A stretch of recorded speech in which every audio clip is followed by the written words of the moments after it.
One day I'm gonna be everything I wanna be.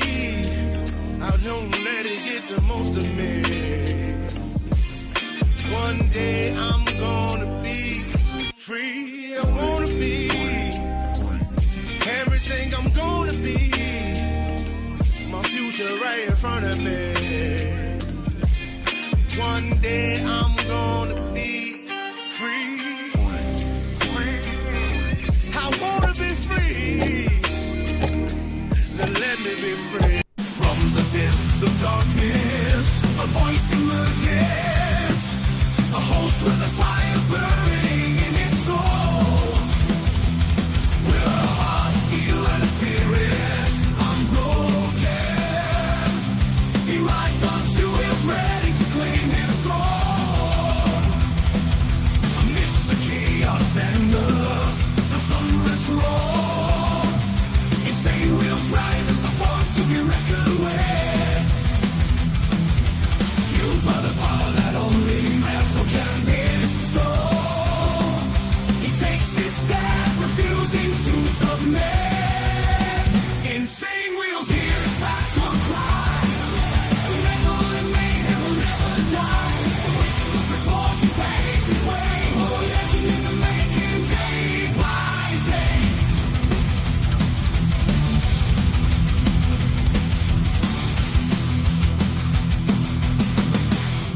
Good morning, ladies and gentlemen. It is St. Patrick's Day, and great to see everyone in the chat, man. Let's get it. St. Patty's Day, man. Feels ultra good to be a G. Ladies and gentlemen, we are looking at Iran operation update as well as Trump bilateral meeting, which is supposed to be happening today. I'm not sure if we're going to be able to capture that exact meeting this morning because I don't think it's even started yet. But at least you guys know it's happening. Then we have Vance remarks as well as St. Patrick's Day and top stories. Yes, so let me go ahead and give you guys a chronological breakdown of what we're looking at. It is a big morning for us. Trump's White House Chief of Staff, Susie Wiles, diagnosed with breast cancer. That's fucking terrible. That happened yesterday, by the way. We have President Trump holds a news conference amid the Iran conflict that happened yesterday as well. And then during that speech, Trump reveals non-public terminal diagnosis of House member. I'm not really sure what non-public terminal diagnosis means. We're going to find that out together. Vance asked about past statements on war in Iran, and I watched that happen on social media actually last night. And I'm like, wow, they're really trying to get Vance crossed up and like turning him against Trump. It's very interesting watching the media work. And then we have Trump launches Vance-led anti-fraud task force. Yes, during that whole thing, Trump announced that there's going to be a task force going against fraud. So it's going to be very interesting. Trump has put Vance as like the chairman of this anti-fraud task force. So it's going to be, we're going to get some more information on it because we have Trump talking about it. Watch Q&A with Trump on Iran war, fraud, and more. We have that for you guys lined up. Then we have Trump on Israel. Israel won't use nuclear weapon in Iran. Not sure how he could actually say that. I don't know if he thinks he controls Bibi Netanyahu or what the hell is going on there. We're going to find out for context here in a bit. Then we also, I don't know if you guys know about this Crockett ordeal. So there's some footage that just came out. Body cam footage of Crockett bodyguard shooting. Now, I believe the bodyguard of Jasmine Crockett was like in a shootout with cops. I guess they came after her or whatever, and he pulled his gun. And they smoked his ass. You know, you don't want to be, just because you're security of some sort doesn't mean that you should be pointing that at cops. Just saying. So there was a whole police standoff. But we have that footage for you guys, actually. And then we have Cuba experiencing island-wide blackout amid emergency energy crisis. And that did happen last night.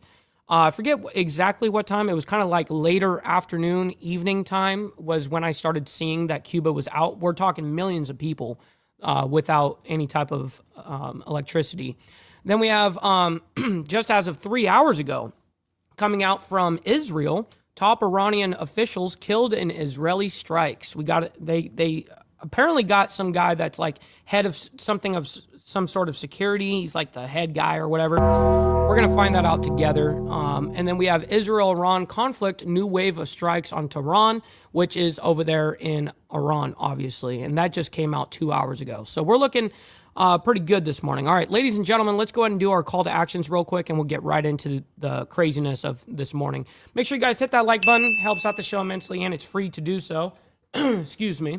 And double tap that screen if you guys are on the vertical side. It definitely helps out the show, and it's free. Hit that subscribe button, by the way. This is what we do Monday through Friday, and then, of course, Saturday morning for members only. It's a great time, man. And speaking of becoming a member or memberships, consider becoming a member, starting only at $3.99 a month. We're not making sure we're not breaking the bank out there with anybody, but check it out. This is what allows us to be on these airwaves as well as have these lights on. So thank you guys for becoming members and staying members. Little side note here, follow my Instagram at BallValveTV, where I post everything behind the scenes of not only my life, but as well as the show, Millennial Food Time, breaking news, the campaign trail. It's a great way to get a hold of me one-on-one as well, man. We have a Discord server for all of you legends, by the way. Go into the video description down below of any live video that we're doing, and it'll have the invite link for all of you guys. That's where we continue the conversation after the show, by the way. And last but not least, all super chats, super stickers, gifted memberships, and membership signups are, of course, all going to be presented live and shouted out onto the show. But if you guys would like to skip that YouTube 30% brutal cut that they take from your hard-earned cash, by the way, we have these platforms that are scrolling around the screen, and you guys can donate, and I get 100% of the proceeds, and I'll read out whatever you guys send my way, just like I would a super chat. I've got my email up on my phone, and I'm actively scanning, so I very much appreciate you guys. Great to see everyone in the chat, by the way. We got Virginia Chaos. It's already starting this off thick. Virginia Chaos dropping out a gifted membership, man. Thank you very much, kind sir. Helps me and someone else in the IWF, my man, so I very much appreciate it. All right, we already got a freak ton of you guys in here. We have 130 people in here already. Make sure you guys hit that like button. Appreciate you guys. We got Pops in the building as well as Naomi. Great to see you guys. We got Jimmy Mack as well as Prez and Rabbit of Chaos. Good morning. We got Warlearner as well as Sick Bastard. Yes, sir. Great to see you, by the way. And big shout out, by the way, to the coffee crew over there from Motobomb, Virginia, and Carney's Ride. Of Carney Vanguard. I very much appreciate you guys for rating us this morning, man. I'm very honored by that. Thank you guys for the support. We got Tolga in the building as well as Tiffany. Good morning to you. We got Charlie as well as Crystal Kitten. Good morning to you guys. We got Tiffany as well. We're rolling our way down. We got Jeff. What's up, Jeff? We got Bob up there in Canada on the Facebook side of things. Great to see you this morning. Virginia Chaos. Yes, sir. Much love, honor, and respect to you, kind sir. We got Dark Soul in the building as well. Good morning. We got Danny.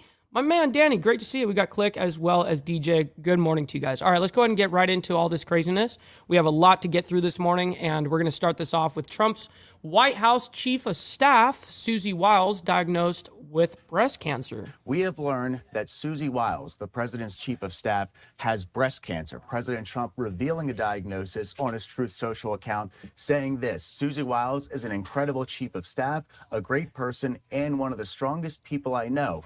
But unfortunately, she has been diagnosed with early-stage breast cancer. Shit, real quick, we got my brother Lee Lance coming in on hot on the Cash App, by the way. It says Half Cock Tuesday OG. Yes, sir, with the 250. I very much appreciate that kind of thing.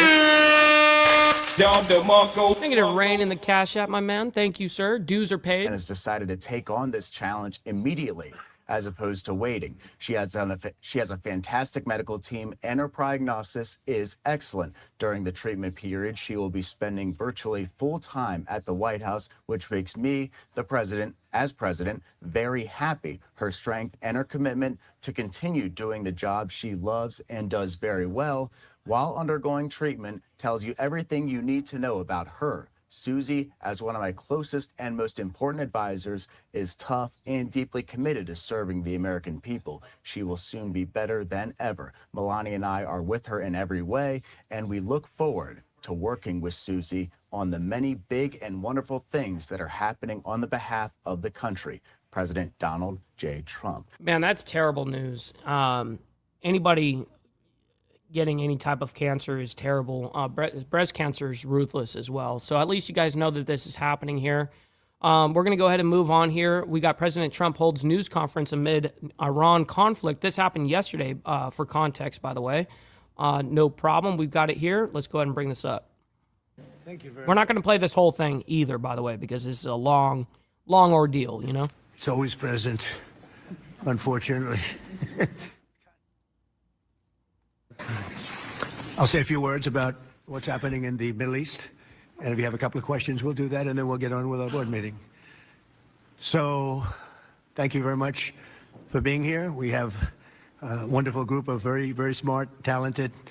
What's up, brother Steve Easy? Good morning to you, and happy St. Patrick's Day to you and everybody in the chat, man. Patriots at this table. Our powerful military campaign to end the threats posed by the Iranian regime continued in full force over the past few days. They have been literally obliterated. The Air Force is gone. The Navy is gone. Many, many ships have been sunk. They're warfighting ships, but I guess they didn't know how to use them. And anti-aircraft is decimated. Their radar is gone, and their leaders are gone. Other than that, they're doing quite well. They've been a terror for 47 years, and now I guess the world, through the United States, with the help of Israel, is doing what should have been done many years ago. Should have been done many years ago. Since the beginning of the conflict, we've struck more than 7,000 targets across Iran, and these have been mostly commercial and military targets. We've achieved a 90% reduction in their ballistic missile launches. And What was the percentage on that, real quick? we've achieved a 90% reduction 90% reduction of ballistic missiles. We got Miss Lotus in the building. Shout out to you. in Good their morning. ballistic missile launches and a 95% reduction in drone attacks. The missiles are trickling in now at very low levels because they don't have too many missiles left. We've also attacked the manufacturing plants, where the places where they manufacture the missiles and the drones, and that's going on today. We just hit 3 of them today, and it's getting very hard for them to manufacture. More than 100 Iranian naval vessels have been sunk or destroyed over the last 100 now. That's the total number. I remember when it was 20, then 51, and now we're over 100. week and a half. That has to be some kind of a record. Additional strikes continue to launch from all directions every single hour. As you know, we attacked Karg Island and knocked it literally, destroyed everything on the island except for the area where the oil. oil is. I Right. call it the pipes. So we left the So he essentially left the pipes alone, right? Is with his words, left the pipes alone, but we definitely took out all the military assets on that island. Which you got to remember, 90% of basically all of Iranian oil is processed there, yeah, definitely interesting. pipes. We didn't want to do that, but that we will do that. We can do that on 5 minutes notice. It'll be over. But for purposes of someday rebuilding that country, I guess we did the right thing. But it may not stay that way. Just one simple word, and the pipes will be gone too. But it'll take a long time to rebuild What's up, Big Dan? Good morning. that. We are aggressively dismantling Iran's defense industrial base, and ability to rebuild its missiles and drone capability is getting down to close to zero. And we're hammering their capacity to threaten commercial shipping in the Strait of Hormuz with more than 30 mine What's up, Charles, over there from down under, down there in Australia? Good to see you, by the way. laying ships Good morning. destroyed. We hit, to the best of our knowledge, all of their mine-laying ships. Now they can put them on other types of ships, I guess, and drop them in. But we don't know that any have even been dropped in. We're not sure that any have been. That's a big negative for them if they do it. It's a form of suicide. But we don't know that they have dropped any in. But we've hit all 30 of their ships and destroyed them. They're all at the bottom of the sea. We strongly encourage other nations whose economies depend on the Strait far more than ours. You know, we get less than 1% of our oil from the Strait, and some countries get much more. Japan gets 95%, China gets 90%. Many of the Europeans get quite a bit. South Korea gets 35%. So we want them to come and help us with the Strait. We have it in very good shape. The countries, I said, we've already taken care of Iran, but now, because of the fact that literally a single terrorist can put something in the water or shoot something or shoot a missile, a small missile. What's up, Joseph, up there in Canada? Our favorite snow Mexican, by the way. Great to see you in the chat, bro. Happy St. Patrick's Day. And it's fairly close range because it is a tight area, and which is one of the reasons they've always used that as a weapon. Iran has always used that as an economic weapon, and it's not going to be able to be used very long. Numerous countries have told me they're on the way. Some are very enthusiastic about it, and some aren't. Some are countries that we've helped for many, many years, We've protected them from horrible outside sources, and they weren't that enthusiastic.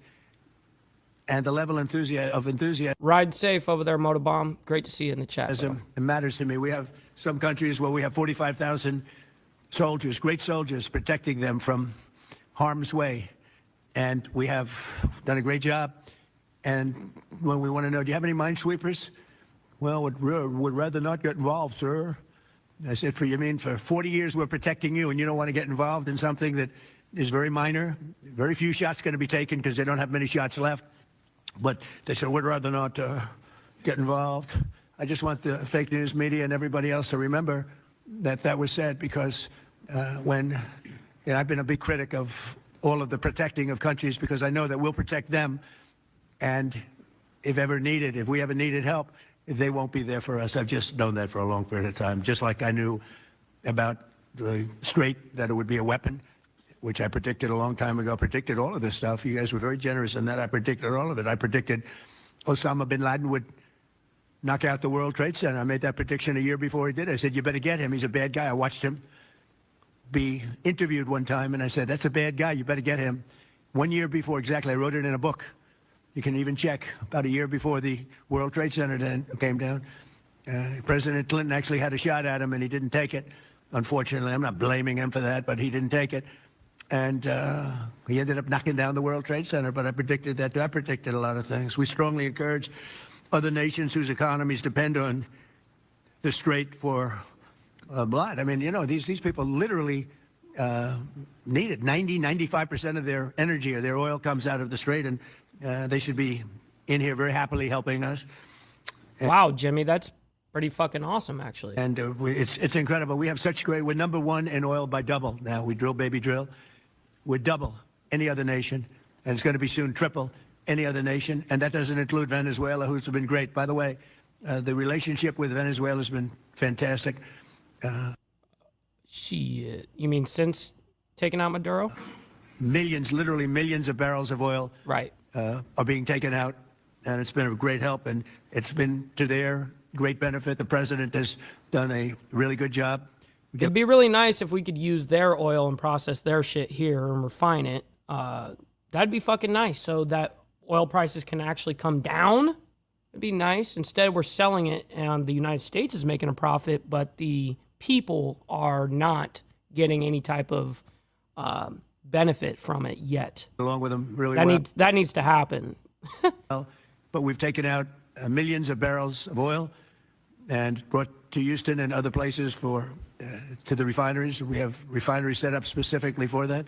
I like that, and Charles. It's been a great relationship, and more and more is happening. It's a tremendous oil source, and we're stepping it up very rapidly. The big companies are going in, and they will actually numbers in a pretty short period of time. Numbers that they've never been able to do, we'll be doing. There's a lot of oil under that land. We strongly encourage the other nations. Man, brother Lee Lance coming in with the $1.99. I very much appreciate the $2, making it rain real quick in the chat, my man. Thank you very much for that. Let's freaking go. To get involved with us and get involved quickly and with great enthusiasm. I have that from a number of them, and I'd like to say their names, but frankly, I don't know if they would want me to or not, because maybe they don't want to be targeted. But I say, wouldn't matter if you're targeted or not, because this is a paper tiger that we're dealing with now. It wasn't a paper tiger 2 weeks ago. It's a paper tiger now. So now we're going to get down to the reason. We'll take a couple of questions in a moment, but we're going to get down to the reason we're here today. Actually, this was set up a long time ago. It's the Trump Kennedy Center. Over the past year, we've made incredible strides to restore the true purpose and prestige of this revered institution. Together, we're going to ensure it remains the finest performing arts facility of its kind anywhere in the world. And I don't know that it ever really reached that stage, but it will over a period of time. We're rebuilding it. It's in very, very bad condition. It's been it's been somewhat of a disaster, to be honest with you. Shit. Oh shit! It's been let go to hell. That's what they've done. They did a What's up, my man Frank? Good morning, and happy St. Patrick's Day to you and everyone here, man. Good morning. poor job. They spent money in the wrong places. They built some theaters underneath that nobody uses, little ones, tiny theaters that cost like $300 million. And the money was spent incorrectly, wrong. We're dealing with some networks on the possibility of renting those little theaters. Nobody's going to use them. They want the big halls. The halls are going to be incredible. They're in bad shape, but when they're completed, the bones are potentially something that could be unbelievable. Man, Big Al coming in hot, by the way, gifting out a membership, not only helping me, but helping someone in the Insane Wheels family, my man. So very much appreciate that. So I want to, before we begin, I want to thank Rick Grinnell. He's been a friend of mine for a long time. He's been unbelievable. He was the ambassador, as you know, to Germany. There was no happier woman in the world than Angela Merkel. Angela. She called me, thank you, sir, thank you. Although she liked Rick a lot, there was nobody happier that he was no longer going to be the ambassador to Germany. He was difficult for them. He was not your typical ambassador. He was the opposite. He would do what was best for the United States, not for Germany. And I want to tell you, he did a great job. So good that I put him in charge of a thing called intelligence. And something he didn't really want to do, but he did it, and he did it incredibly well. There were a lot of leakers. He found out the leakers. And when he didn't find out who the leaker was in a certain area, he fired everybody. And he went into one room where there was leaks coming out. These are long-term problems that these various places have had. And he said, who's the one that leaked this? And they wouldn't admit it, so he fired the whole room. Liquored Up with Poncho, my man. Good morning. Happy Topless Taco Tuesday and St. Patrick's Day at the same time. And he did a good job. I'll tell you, he was very good. And during this transition period, I asked Rick if he would run it because we wanted to see. And if you remember when we first took it over, I didn't do it with enthusiasm. I did it because somebody had to do it. I had to turn it around because it was failing. It would have closed, and physically it would have almost fallen down. It was in very bad shape. The steel columns outside, as an example, were meant to be covered. You know, exposed steel is unusual to have in building. What I do best in life is build. I build buildings really well and under budget and ahead of schedule. That's what I do, unlike the Fed building, which is going to cost billions of dollars. It may never open. I mean, right now, we have a wonderful Kevin, a wonderful new head of the Fed coming in. I don't know if he'll ever be able to occupy this. No, you said it wrong, by the way. It's a la snack bar.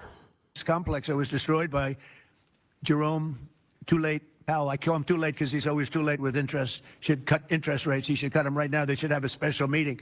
What's a better time to cut interest rates than now? A third grade student would know that. But that's a terrible thing. But what I do is build. I build great stuff. And what we're going to do is, right outside. In fact, yeah, Miss Lotus, he does go on. He on everything. A few moments later. True. If you look behind me, see the nice gold curtains? If you want to look into a nice What's up, EOD? Shit. Good morning and happy St. Patrick's Day, foundation, man. And you want to see a lot of work, very deep, very, very deep for specific reasons. We have a magnificent ballroom being built because this is the biggest room, and it holds like 98 people for dinner. But behind me, you're going to have a ballroom that this building and the people occupying it in particular. Sterling coming in hot with the re-upping for his 6 months of membership, saying stop the caps. Yes. Stop the cap. Caps with you guys in the chat. Yes. By the way, listen, you guys can go ahead and test the mods out or something like that, but you guys see every time you guys do all caps, it just gets deleted. So particular, every president for 150 years has clamored for a ballroom, a large, beautiful room. This is a cocktail room. And this will actually be, this whole floor will end up being a cocktail room for the cocktail area or pre-area for the ballroom before dinners. So we'll have heads of state. We can't even do a heads of state dinner. Usually what they do is they would do them on the lawn with a tent. Holy shit. Sterling just dropped a humongous banger on you guys. Wow. Holy shit. Thank you so much, Sterling Whale, coming in with the 10 gifted memberships. Yo! It's fucking humongous. Let's get it. Man. 10 people are totally psyched right now. Well, actually 11 because of me too. Shit. Appreciate you, Sterling. But when it rains, the lawn is very low. And you know the land in Washington. It was built on swampy, wet land. And when it rains and you have the King of Saudi Arabia, we have as an example, the King of the UK, I would say King of England. It was a great guy. He's coming in very soon. And when it rains, you know what happened? The rain would go over their feet. It would be about 4 or 5 inches over their shoes. This was not good. And it rained a lot. So we're building, finally, because I do that. And by the way, no taxpayer money. I want to put that, zero. It's going to be, it's on time, on budget. It'll be under budget. literally, we're having it under budget, other than we've upgraded it in terms of the marbles we're using. We're using onyx and stone. Miss Lotus, I got you. Shit. That are incredible. But We're almost done doing this whole thing. Once he stops this monologue and he hands it off to somebody else, we're moving on. it'll be something really spectacular. I'm looking at Mr. Steve Wynn, who's over there. He built a spectacular building, and he knows Trump builds a spectacular building. I built better buildings than him. I don't care what he said. But Steve is over Oh shit! Oh shit! here, and he really, with his incredible wife, Andrea. And thank you both for being here. Andrea's on the board, and Steve is so in love with his wife, he asked whether or not he could come. And I can say the same thing for the great Bob Kraft. He's got a wife that's so wonderful. He said, "Do you think I could come?" She didn't have to accept that, you know. She could have said no, but Bob said, "I would like to come." So, Bob, we will not let you vote. Although his vote would be a good vote. What's up, TVT? Great to see you in the chat. Happy St. Patrick's Day, my man. He will vote for the proper thing, but it's good to have you both here. These are two great couples that know a lot about the things I'm talking about, like fixing, whether it's building a stadium or building a building. They know how to do it. So thank you, Steve, very much. But we made incredible strides over the past year. If you remember, I said I want to run it for a year just to see, because the place is falling down. It's horrible. Air conditioning, heating is going to be ripped What's up, SST? Great to see you in the chat, by the way. out in its entirety, and needs new. It's old. It's how many years is it, Rick? What's the total? 50, almost, yeah, over 50. And we have 50-year-old air conditioning, more than that actually, and it's in bad shape. Everything's in bad shape. It's got to be redone. So I said, let's run it for a year just to see how it works. It's better than, you can't just go into something and try and figure it out. And we figured it out over the year. And you have to close it, putting new marbles in, beautiful, beautiful marbles. When you do marbles, you can't have people walking over the marble every night as it's drying and setting and going to a play. So we thought the best way, what I know best in the world is construction. The best way to do it is close it, do it properly, and reopen it, have a grand reopening. And when it's finished, it's going to be far better than it was when it was originally built. When it was originally built, it was good. It has one thing that's very good. It has great sound. I think there's a lot of luck in sound. You have some of the big... NZ as in New Zealand? Shout out to New Zealand, Russell. Great to see you in the chat, by the way. Opera houses. I don't want to get involved with saying which one, but in New York, as an example, where the acoustics were never good, and they've ripped it apart 4 times and rebuilt it, and it was never good. The good thing about the Kennedy Center, the acoustics are good, and they'll only be enhanced based on what we're doing. A lot of it has to do with the stones and the... Sometimes it's cool that Trump goes off script, but then other times it's just like, bro, what the fuck are you just going on about? Like, no one gives a shit about this shit. Get back to what we're like tuning in for, you know what I mean? Stones you use, the marbles you use, etc. Over the past year, we've made incredible strides to restore the true purpose and prestige that this building will soon gain, I think, at a higher level than it had before. Together we're going... What's up, Shelby? Great to see you in the chat, bro. It's been a minute. And but great to see you here, by the way. Happy St. Patrick's Day. To ensure it remains the finest and will become the finest performing arts facility anywhere in the world. It's got the location, and it will have the building. It's got good bones. It's got good structure. Again, they wanted to originally cover the exposed steel. It was painted a cheap gold, and we turned it into a very expensively painted white, very heavy. Exactly, Virginia Chaos. Coat of very powerful white paint meant for steel, exposed steel, a very different kind of paint, but it's almost like putting a stone over the top of it. And the color is white, shiny white, and it looks, a lot of people have commented, it looks so much better. Before they had the steel painted gold, and the gold was very cheap. There's actually The gold was very cheap. been a paint that's made that will look like gold. Steve will tell you that. You can't, you either gold... Okay, I don't give a shit about that. We're moving on. It's giving me emotional damage right now. Emotional damage. All right, we do have to listen to Trump one more time here, back to back here. So it is what it is. We got some crazy stuff going on here. Vance asked about past statements on war in Iran. So actually, it's going to be VP Vance, and then we go into questions and answers with Trump. So this is actually going to be Vance first. So let's go ahead and do this up, Here we go. First, Mr. Vice President, Democrats are already calling you the fraud czar. What's your reaction to that title? And then What's up, Are We Not, man? Good morning. second, Happy St. Patrick's Day. second, given your past skepticism of foreign adventurism, are you completely on board with the current war in Iran? So I like fraud czar. It's certainly what we're going to do. And look, we have to do it. As the president said, this is a problem that has festered in this country for far too long, and far too few people have actually wanted to do anything about it. That's what makes this administration different, is that we actually tackle the problems the American people have been confronting. So I'm very happy about it. And look, I think that I know what you're trying to do, Phil. You're trying to drive a wedge between members of the administration, between me and the president. Yep, that's true. What the president Good job, Vance, for calling that out. said consistently, going back to 2015, and I agreed with him, is that Iran should not have a nuclear weapon. We have taken this military action under the president's leadership. I think all of us, whether you're a Democrat or You know what's funny is I actually looked for it, Naomi, and I can't fucking find it. It's probably in my dresser, but I didn't even look, so. Republican, should pray for Not success there. and pray for the safety of our troops. That's the approach that I've taken. Make it as successful as possible. So there's no hesitation, given your past statements with Extra the current surprise. operation? What do you mean there's no hesitation with my past statements? Given your skepticism of foreign adventurism, you were a critic of the global war on terror previously. Well, I think one big difference, Phil, is that we have a smart president, whereas in the past we've had dumb presidents. And I trust President Trump to get the job done, to do a good job for the American people, and to make sure that the mistakes of the past aren't repeated. Absolutely. Thanks, sir.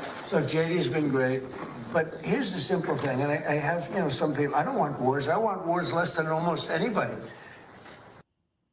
Shit. All right, well, before we get into the full questions and answers with Trump, we're going to first do Trump launches Vance-led anti-fraud task force. And during this whole thing, I believe he appointed J.D. Vance to be the chairman, I believe. So we're going to find that out together right now. And this is in regards to all fraud, but in particular, Somali fraud. Let's quickly shift gears. President Trump at an event with Vice President J.D. Vance, a signing event over potentially fraud. Let's listen into this live.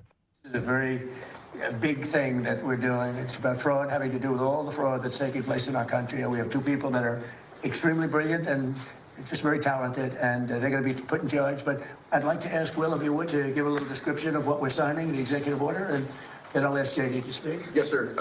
As you stated in your State of the Union address, in light of widespread revelations of fraud in federally funded programs in states like Minnesota and California, this executive order in front of you will establish a new task force aimed at rooting out that fraud, returning potentially billions or tens of billions or even hundreds of billions of dollars to the American taxpayer. This task force will be chaired by the Vice President. The Vice Chairman will be the head of the FTC, Andrew Ferguson, who's with us here as well today. But this is going to launch a whole-of-government approach to rooting out the very serious problem of fraud in federally funded programs around the country. As an example, you've been seeing it, and seeing it pretty big in Minnesota, $19 billion. But that's only for one little... By the way, we have over 300 people in here right now between both of the streams. Make sure you guys double tap that screen if you're on the vertical side. Hit that like button if you're on the horizontal. Listen, you guys don't have to like all the craziness that's happening around the world, but you guys can like it for me and what we're doing here. So thank you guys for your laborious work. Aspect of the fraud. It's $19 billion, and California, as they say, is 10 times worse, and other states are 10. And this is not a Republican-Democrat thing. This is wherever it's taking place. It seems that it's usually in blue states. If it's in a red state, we're going there too. But it seems that it's heavily, heavily, heavily Democrat. And what they've done is so sad. When you look at the Minnesota scam, a lot of it has to do with Somalia. Nobody's calling out anybody, but a lot of it has to do with Somalia and plenty of others. And I believe the governor is complicit. I believe Ilhan Omar is complicit. I believe that your attorney general is complicit. And if they are, you're going to hopefully find out about it, and you're going to have to do what you have to do. If we found half of the fraud that's taking place in this country, and I think you have a chance of doing that, we would have much more than a balanced budget. That's the kind of numbers you're talking about. The theft is incredible. And I think JD will make, and Andrew will make, a charge later on that local states should handle nursing homes and all of these things that the federal government shouldn't be involved in. It's too big. The federal government should handle military and a couple of other things. But when it comes to nursing homes, you saw where a young gentleman was going around and knocking on doors, and none of the nursing homes existed, none of the nurseries existed. the money that's being paid out, and the federal government pays for it. When you see all these people coming in illegally into our country, many criminals, many drug dealers, murders, 11,888 murders, and you look at California, and more come in, and yet they never had money, and yet they pay them. You know why they pay them? Because the federal government is charged with paying. We're not paying them anymore, and I said that. So these two really smart guys are going to be, I think hopefully it's going to be JD's. This will not be. Go get some good rest, Borland. Like a Kamala, where she was put in charge of the border, and she never went there, JD, right? You promise? I promise, sir. Remember, Kamala was put in charge. She was the border czar. She never went to the border. She never called any of the great border patrol. The border patrol testified. We never spoke to her in 4 years. And that was a disaster, but this is different. This is a different group of people. I think maybe before JD, I'll ask Stephen Miller say a few words too, please. Thank you, Mr. President. Well, under President Trump's leadership, as we've seen, the illegal flow across the southern border was stopped completely. But what we found since President Trump came into office is that the Democrats have set up a system to funnel hundreds of billions and ultimately trillions of dollars to migrants that are in our country, oftentimes from places like Somalia. So as an example, ICE recently asked a group of illegal immigrants that were in detention whether or not they were receiving Medicaid. Half of them raised their hands and volunteered that they were on Medicaid. Just volunteered that. These are the ones who are hiding it, right? They also asked illegal aliens how they paid their medical bills, and they said that if they don't have Medicaid, they go to hospitals, they get free care there, and they bill it to the taxpayers. So they aren't paying for any of their own health care in this country. This is one example. And we've seen this over and over and over again. So under President Trump's leadership, and then of course with JD and the head of the FTC, Andrew Ferguson, we're going to see the first ever effort in American history to reclaim the ultimately trillions of dollars that were stolen from taxpayers. I believe, and I know President Trump believes, that when this theft is exposed, we will see that if all of it were stopped, it would be enough to balance the budget. The extraction of wealth from American taxpayers to people who don't belong here is the primary cause of the national debt, and this is the first ever effort to shut that down. Thank you, Mr. President. First ever. And then everyone knows they've been cheating for years. Well over 500 people in here. Make sure you guys double tap that screen and hit that like button if you're on the horizontal. Appreciate you guys. It's the first ever, and it's got to be stopped. I mean, it's got to be stopped. Think of it. Somalia is a third world, maybe a fourth world nation. One of the worst, one of the most dangerous. They don't have anything. They don't have councils. They don't have government. They don't have police. They shoot each other all over the place. They come here and they steal $19 billion. That's crazy. And Ilhan Omar, I hope this is part of it, but she married her brother, supposedly. I mean, there's a lot of documentation. That means she's here illegally and she's a congresswoman. And I hope you're going to be looking at that, or somebody is, all right? Because she's one of the ringleaders here. She's bad news, really bad news. She's so bad for our country.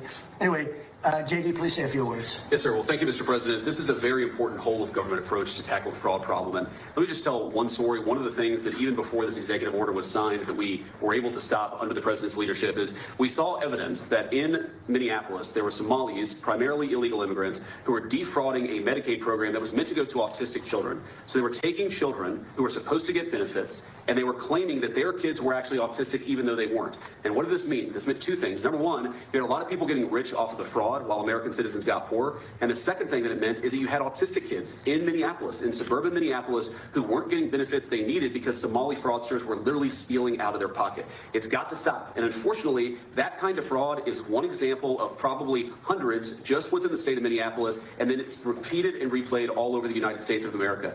When we first started talking about this problem, the president made it very clear he wanted us to take the fraud problem seriously because nobody had until he was president. We started to figure out one big hole that existed is that the agencies of the government weren't actually talking to each other. So Treasury would have evidence of financial fraud, but wasn't talking to the Department of Justice about it. Health and Human Services had evidence of Medicaid fraud, but wasn't talking to the Department of Treasury about it. So what this executive order does is force the entire apparatus of the federal government to do two things: stop the fraud on the American taxpayer and make sure that the benefits that ought by right go to American citizens and not to fraudsters.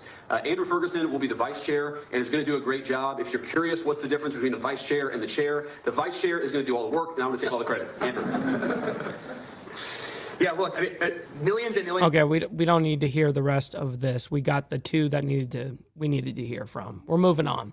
All right, one of the last things that we're going to do here regarding Trump this morning, I know there's been a lot of Trump on this whole thing, but there's been a lot of shit going on in the last 24 hours. So we do have to give you guys what is happening here. So Trump took questions at the White House yesterday, and it is in regard of Trump on Iran war, as well as the fraud and more. So let's go ahead and bring that up. First, we need to embrace our fuck-ups. We haven't done that shit yet, and then we got to get the money part over, too. Don't beat yourself up over past mistakes. You are going to fuck up again in the future, quite possibly in a most spectacular fashion. Why worry about yesterday's fuck ups when you have tomorrow's fuck ups to look forward to? You are a fuck up, and fucking up is part of your growth process. Embrace the process. Just embrace thy process. All right, just get the money part done. Give me money. Money me. Money now. Me a money needing a lot now. Very true, by the way, and fact. Denied. Still love you guys, though. Let's go ahead and run this up. Nice questions from our wonderful media. Hit the like button, everybody. Speed them up a little bit here. Okay. Good one. There you go. They're very important. That's a big deal. We've been working on this very long, bro. See, right? Shit, what's up, Stacks, my man? Great to see you in the chat. Hopefully you're enjoying your St. Patrick's Day. Will? Yes, sir. Andrew, do you have a question? Yes, Mr. President. You said during your State of the Union that this type of fraud, the corruption, is the type of thing that can shred the fabric of a nation. Why do you suppose that the leaders in recent memory haven't looked at the systemic amount of fraud Because that's they're taking crooked. place? And Because they're crooked. They make money. They gain power. They use it for power. Like with the Somalians, they vote in a block, 100%. They make a deal with the Somalians. They all vote because they're on a gravy train.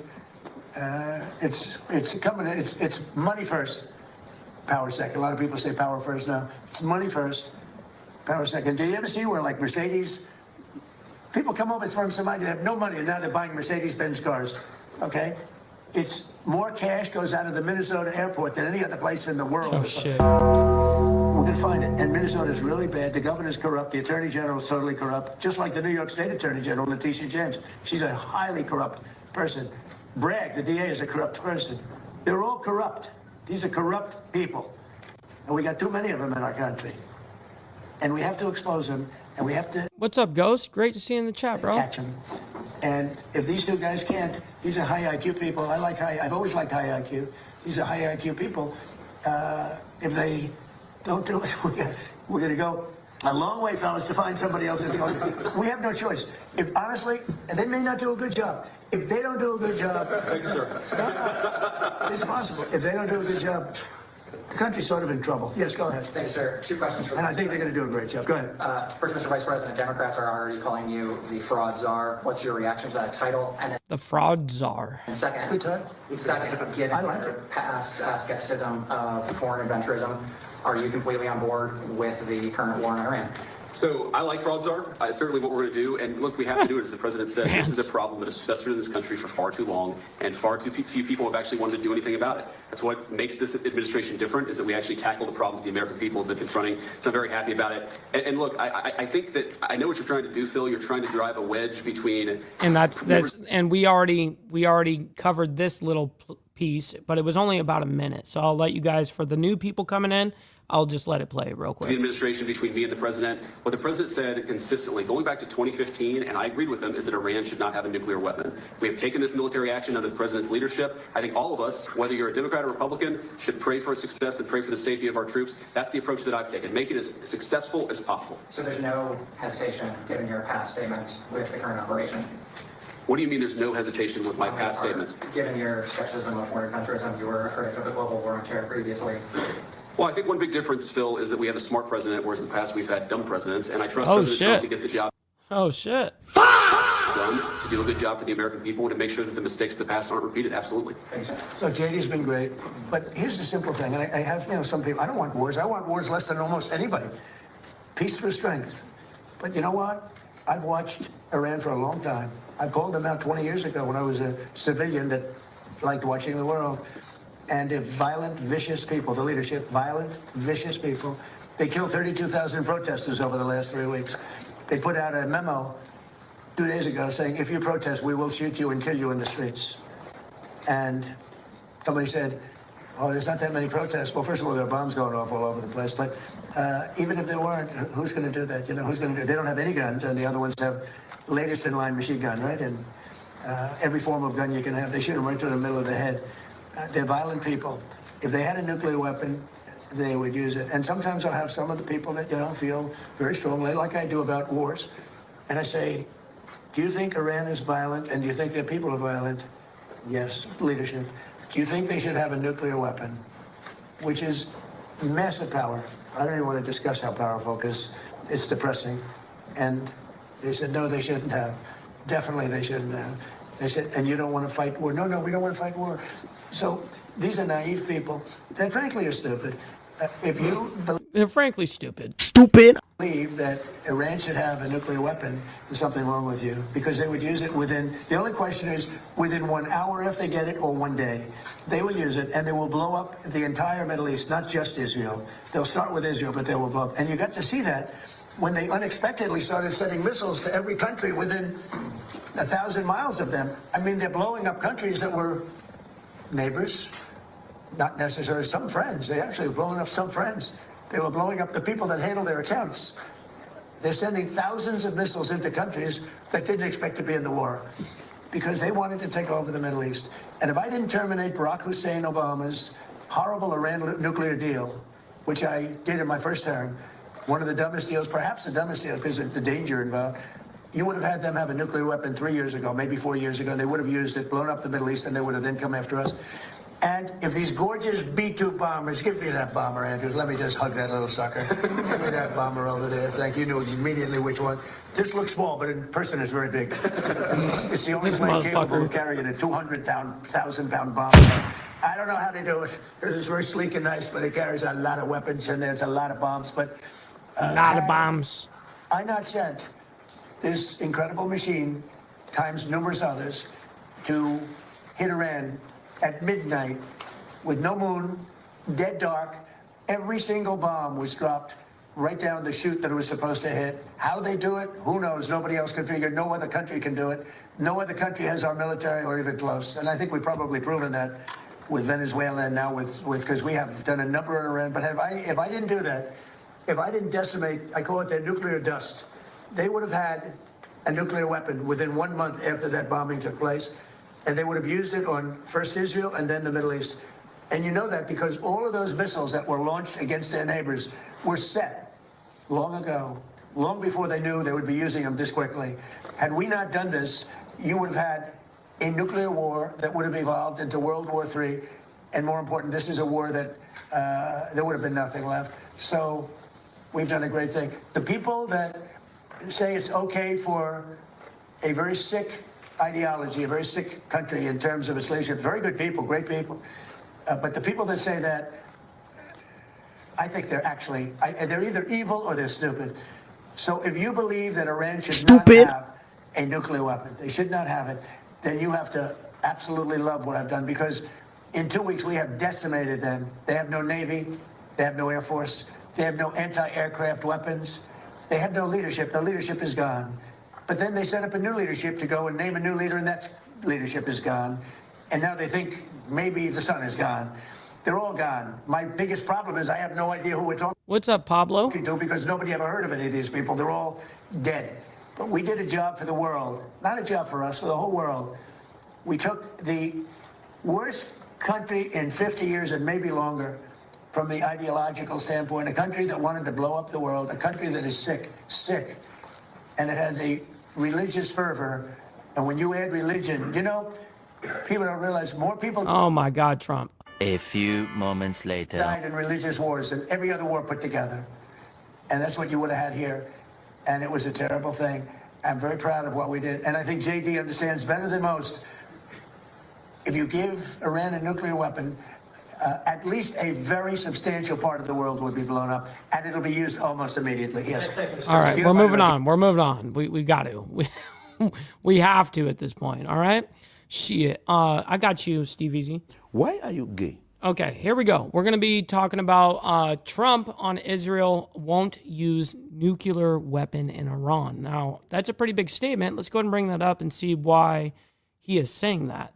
Here too, live now from Fox, I am Andy Mack. Now more than 2 weeks since the joint operation by the United States and Israel to launch Operation Epic Fury, we're learning more about the geopolitical and economic consequences as this continues to unfurl. And we learned today President Trump talking about a coalition of allies to potentially reopen the Strait of Hormuz, as he's asked about half a dozen or so countries, revealing that some are eager, others not so much. This a post from rapid response from the press secretary Caroline Leavitt, saying last night President Trump reiterated his commitment toward keeping the oil flowing through the Strait of Hormuz so the United States and all of our allies can receive their energy needs. President Trump will not allow rogue Iranian terrorists to stop the freedom of navigation and the free flow of energy, as they're asking different countries, the consequential waterway through 1/5 of the world's oil trade flows through. So we'll see what happens as he's asked China, Japan, South Korea, others like Britain and Germany, I should say, are not so in favor of this. Yeah, and they basically all said no. Bring into the conversation right now FDD Executive Director Jonathan Schanzer. Jonathan, thank you so much for joining us here on Live Now. We don't really need to discuss more than that. We got the fact here. Let's go and see if there's any other displays here that we haven't seen before. Let's go and see. Is more complicated. I mean, that's actually worked out really well, but and we already know how the Strait of Hormuz looks like and all that. Is there going to be any other type of update? Nope. Then we're moving the fuck on. We got body cam footage of Crockett bodyguard shooting, by the way. This whole thing was kind of wild. Let's go and bring this up. The bodyguard for Jasmine Crockett ended up getting into a standoff with police and ended up dying. So the footage is just coming out as of yesterday. So let's go ahead and see what's happening here. Viewer discretion is advised.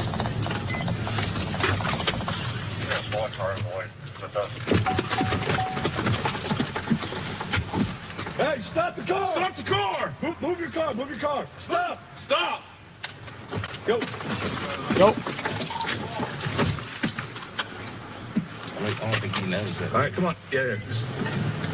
Hey, Sarge, you roll through this light on us. We're continuing on. We'll stop when you want us to. We're back by the state. I'll keep my lights on. By the station. He's just rolling through these lights on us.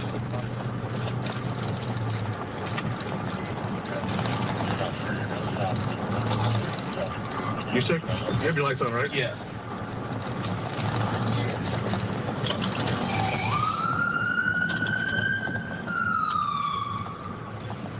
As they continue.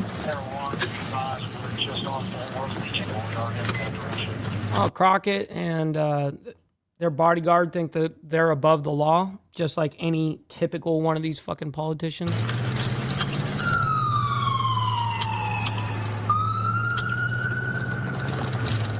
All right. Yeah, he's not stopping. We've hit him plenty of times. He is northbound on Market, crossing Jackson.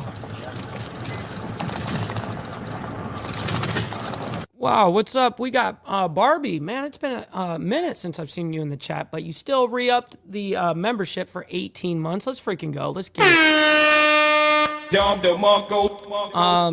She says the Iranians hold a grudge that is generational. That's fact. All right. Appreciate the 16 months, by the way.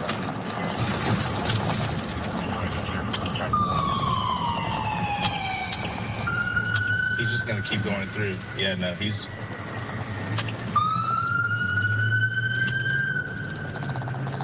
Yeah, Sarge, he's not stopping. He's to Maine.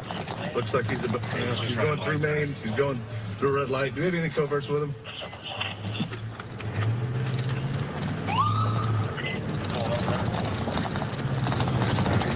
Negative. No, he's going through red lights now.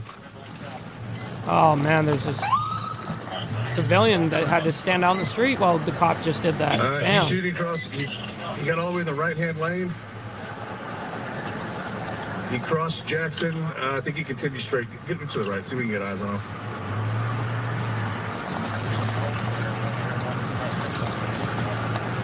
I don't know if he made it right or not.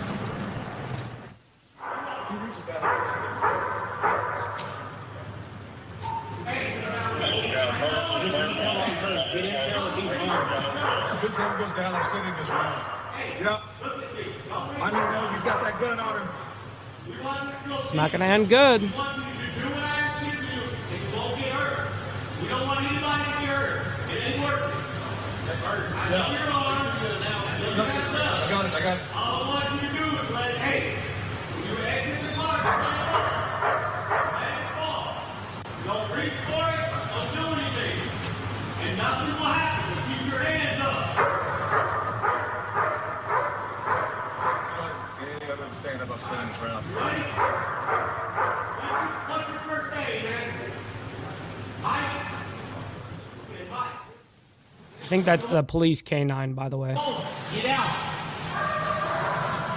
Get out. Keep your hands up. Stand up. Stand up. Stand up. Stand up. Put your hands up. Oh, he's grabbing something. He's reaching. He's reaching. Don't do it. Oh, and he pulled it. And he's going to be cleaned out from there. They don't show it. There we go. Now he's down.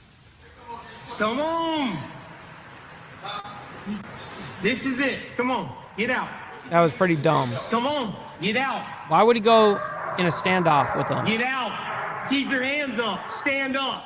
You just got to know when Stand you're defeated. Stand up. Stand up. Put your hand up. He's grabbing right there. He's reaching. Don't reaching. reach. Don't do it. Don't do it. Ant pulled. It's over. Hold. Hold. Hold. Hold. Totally dumb. All right. Hey, we're fine. Easy. Everybody good? Is everybody good? Okay. You're good on the right. Good on the right. Hey, watch your back drop. There's operators on that floor. Why is the car smoking like that, though? Like, before they even were shooting, before any shots were fired or anything, this shit was smoking. But anyways, it comes from all the different, body cams from all the different cops or whatever. We saw what happened there. We're going to move on. We have Cuba experiencing island-wide blackout amid energy crisis. This happened, by the way, yesterday. Humongous thing that was happening overnight for them. We had millions of Cubans over there in Cuba that lost all power. So let's go ahead and bring this up and discuss it briefly here. Give me a second. Here we go. And also, we got to give you guys the proper propaganda. Maybe you need to donate some freaking money. Donate. Maybe you need to donate some freaking money. Maybe you need to donate some freaking money. Donate. Maybe you need to donate some freaking money. Donate some freaking. Perfect. All right, here we go. Another matter of foreign policy, Cuba is under new and intense pressures to make a deal with the United States as the island is facing one of its most severe economic crises in decades. Officials there are reporting also an island-wide blackout following a weekend that saw a rare and forcible protest. Fox News Washington correspondent Mike Emanuel has the latest from Cuba. Cuba's power system has suffered a total collapse. Officials there report an island-wide blackout. The energy ministry suggests the country's electrical system is seeing, quote, "What's up, Baked? Good morning to you, and happy St. Patrick's Day." Total disconnection. Protests are growing in the island nation, demonstrators venting anger about poor living conditions. And in one city, trashing the Communist Party's office, throwing rocks at the building, and some setting it on fire. President Trump sees this unrest as an opportunity. I do believe I'll be What's up, Hardwire? Good morning. the honor of having the honor Happy St. Patrick's Day.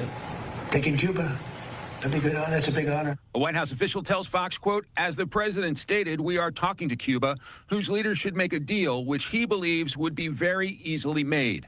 The Cuban regime today extending an olive branch, saying that it is, in fact, open for business. Cuba is open to having a fluid commercial relationship with U.S. companies, also with Cubans residing in the United States and their descendants. And this extends beyond the commercial sphere. It also applies to investments. But the regime also took aim at the continued blockade of fuel as a roadblock for further cooperation. Secretary of State Marco Rubio is leading the diplomatic effort and says the status quo in Cuba is unsustainable. Cuba needs to change. It needs to change. And it doesn't have to change all at once. It doesn't have to change from one day to the next. Everyone is mature and realistic here.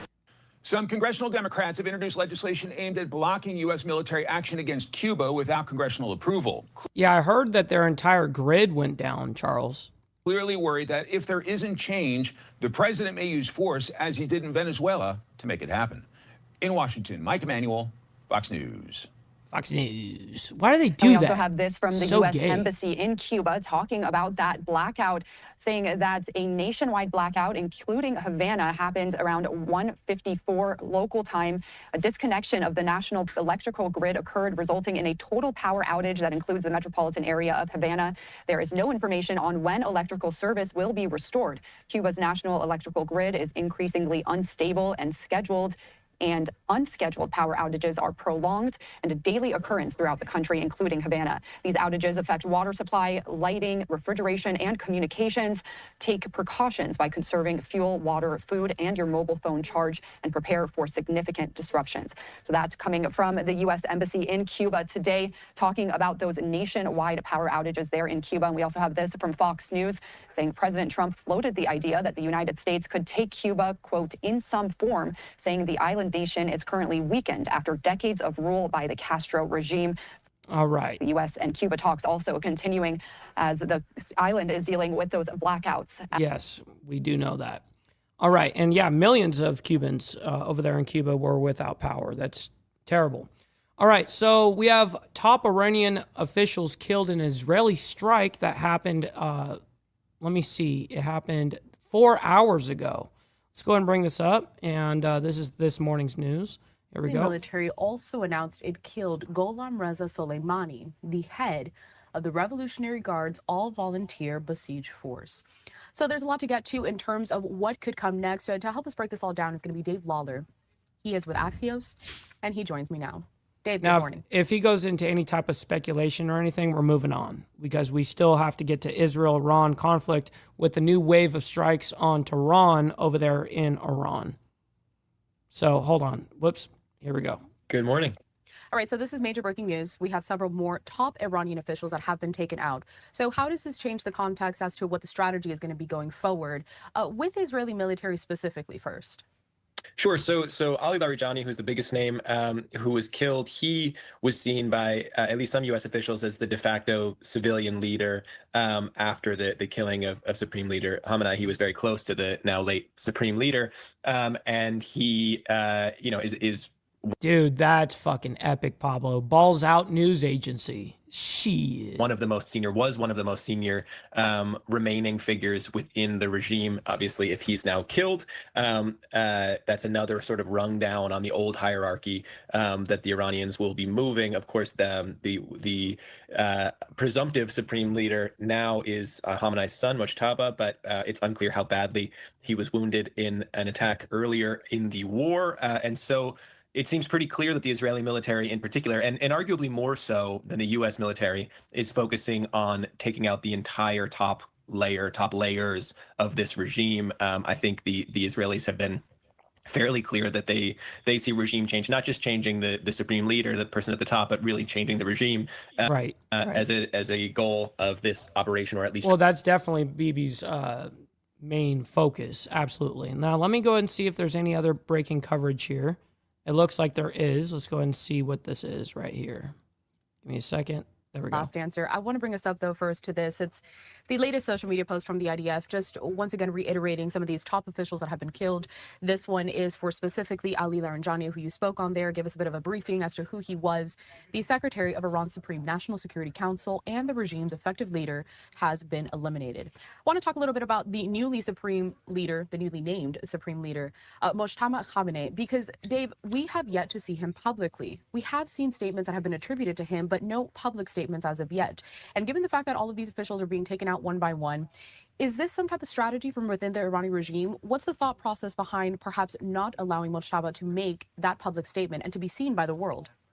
Yeah, so he was reportedly wounded earlier in the conflict. President Trump has said publicly, we don't know if he's still alive. I don't know if they're trying to sort of goad him to come out into the open to prove that he is, in fact, alive. But as you said, assuming he is alive and the Iranian side says that he is, and we have no evidence that he's not, they've decided to keep him, or he has decided to sort of remain underground in the shadows. And you know what's funny is there is a rumor going around that he is actually gay.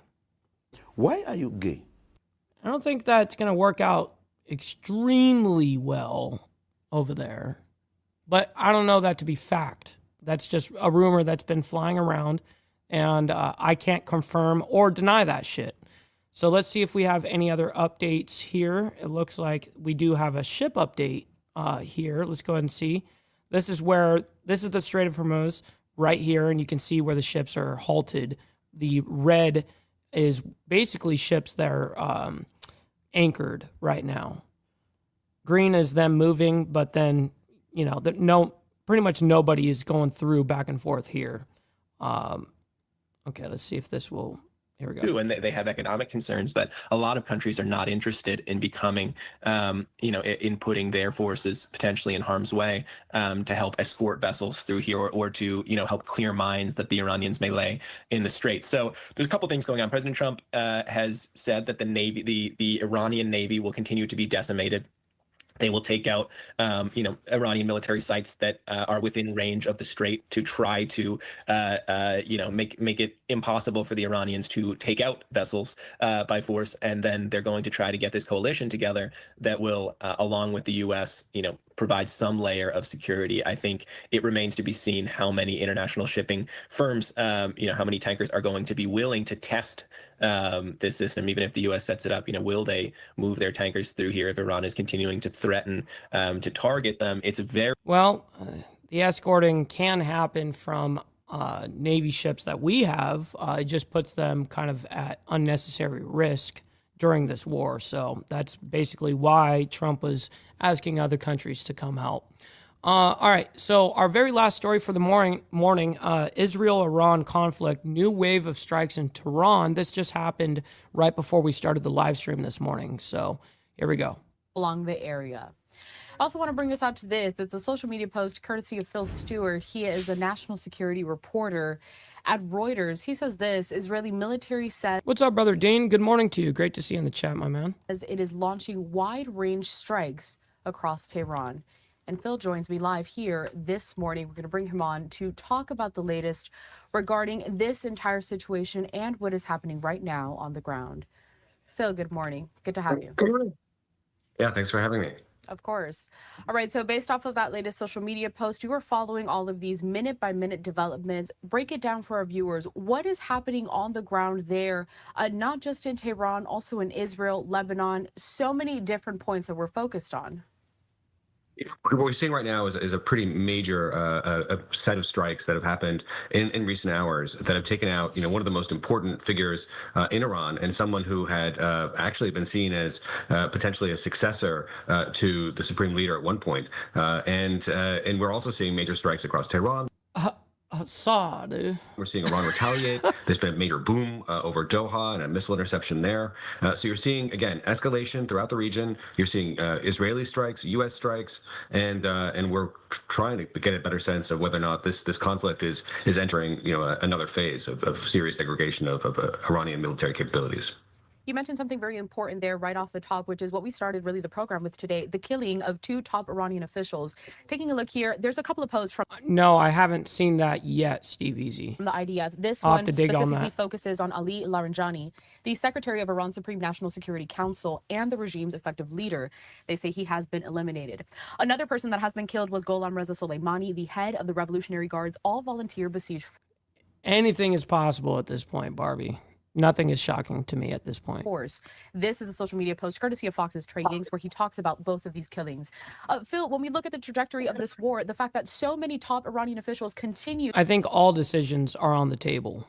...to be killed, where does Iran stand at this moment? Where does the regime go from here when it keeps launching these counterattacks and these counter operations? There's a number of questions that we at Reuters are following right now, and one of them is, who is commanding Iran's military? Who is commanding these different forces? And when you have the elimination of such key prominent figures after another group of major figures were killed in just the opening salvos of the campaign, you really wonder, how is the U.S. going to negotiate an end? Who would they negotiate with? How will the Iranian military respond in a cohesive, organized way, or will it really be up to local commanders to decide how to respond, against targets both in the Gulf and... No, and I definitely do believe that, realistically, yes, of course, I don't think there's going to be a draft. But what I'm saying is all things are on the fucking table. That's kind of been the ideology is like, hey, we're willing to do fucking anything. But do I actually think it's going to happen? No, I don't actually think it's going to happen. We have way more firepower than that whole region combined. Yeah, so definitely with what we have there, we're going to be able to get the job done. And hopefully we can get this done without putting any boots on the ground, and hopefully we can have this done in a couple of weeks. That would be ideal. I wish it would happen right this second. You know, like, all right, we're done. We're out. See ya. You know, but it's going to take a couple of weeks, bare minimum. And U.S. bases. So, you know, there are a lot of questions that we have right now, but the main ones are, you know, who's in control? It's also important to note that the newly announced Supreme Leader also hasn't made any public statements. We've had some statements that have been attributed to him, but we haven't seen him publicly just yet. So the U.S. right now also working to figure out who are they going to be speaking with and who, as you mentioned, is really leading the regime, especially as this conflict does escalate.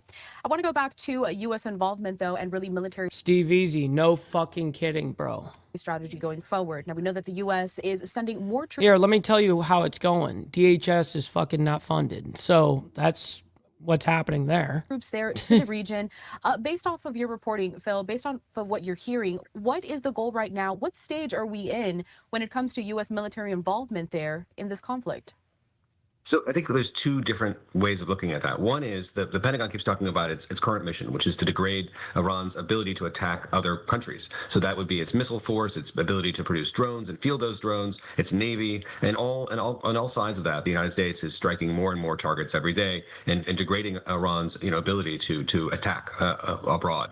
But there's another line of effort that seems to be emerging, which is President Trump's desire for the U.S. and coalition allies that have yet to kind of step forward to safeguard the Strait of Hormuz so that energy prices can start to stabilize a little bit. To answer this, Pablo, no, I could not. Right now, you're seeing tremendous pressure on energy markets because the Strait of Hormuz, which controls about 20% of the world's crude oil traffic, is essentially shut down to all but... not just crude, but all gas and oil, yeah. A couple of countries. I think India's had some tankers go through. You've seen Iran is still exporting oil. But in general, you've seen a shutdown there. So the U.S. may be moving toward another mission, and that's something we're watching very closely. Of course. All right. So, ladies and gentlemen, that wraps up for our morning this morning. I can't thank each and every single one of you guys enough. Obviously, I can't do this shit without you guys. I'm able to do this because of you guys. I'm very honored by that. Listen, we're not going to be rating anybody this morning. I didn't set it up, so it is what it is. But listen, much love, honor, respect to everybody. We'll be back tomorrow morning for more of the world's menace as we continue to follow the craziness around the world. Listen, I very much appreciate you guys. Much love, honor, respect, everybody. God bless everyone, and be safe out there. Much love. From the depths of darkness, a voice emerges, a host with a fire burns.